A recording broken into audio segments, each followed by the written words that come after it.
This video is about installing an Edubuntu image.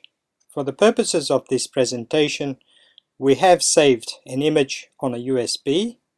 Place this USB in the USB slot and turn on the computer.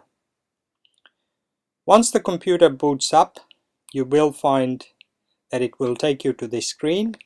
It has 5 options, and what you need to do is click on Install Edubuntu. Once you have made this selection, you will find that it will show the following screen. The next screen will ask you to select the language that the system will operate on. Now in this case, we would like you to select English. Once the selection has been made, once you have clicked on English, you click on Continue, which is at the bottom right hand corner of the screen.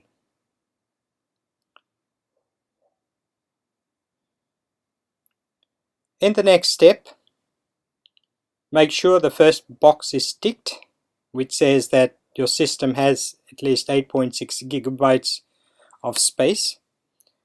And also make sure that the bottom box, which says install this third-party software, that box is ticked as well.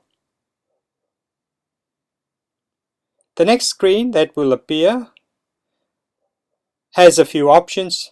Our suggestion for this first installation is not to worry about ticking any of the boxes. In this next step, what you do is select the package that you want for your school, and our advice is to select the first one and then the second one and the third one if you have a primary school.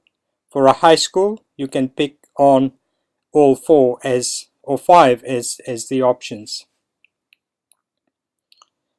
Now in this case, choose the first option, which says erase the disk and install Edubuntu, which means that it will clean anything that was on the machine. And this will now tell you that it's going to use 160 gigabytes, or as the case may be with your hard drive. The next screen that will appear will ask you to say, well, what time zone are you in? And in this case, select Fiji time as the option, and it will set the computer to Fiji time.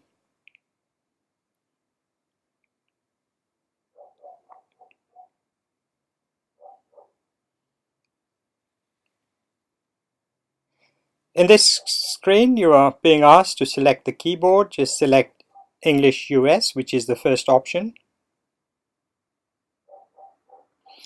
In this case here, you are writing the name of the computer, putting some identifiers in.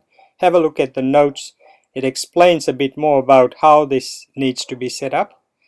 Make sure if you're choosing a password, that password is something that you can recall, and if need be, put in the machine again.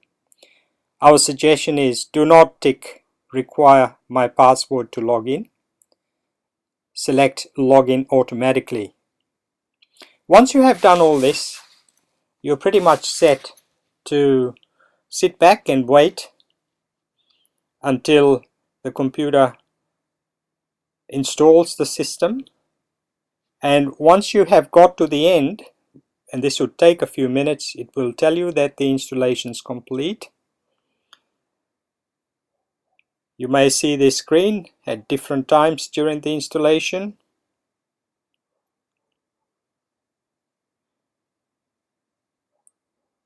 And once the installation is complete, you restart the computer and this screen will appear.